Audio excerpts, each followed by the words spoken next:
naglaro sa sa team. Palagi nga dati, guardia ngayon. Upo na lang, hindi na natin kaya.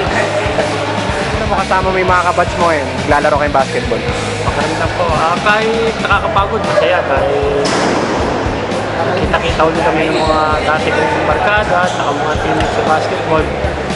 Sana madalas pa yung ganito pangyayari para lalo na na-enjoy yung mga nakaramba.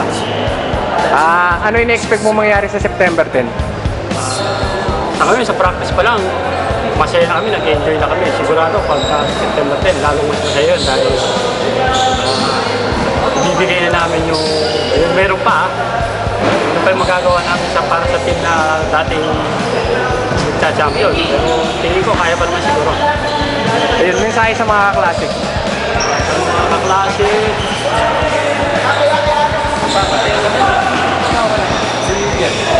si Dolly. Okay na?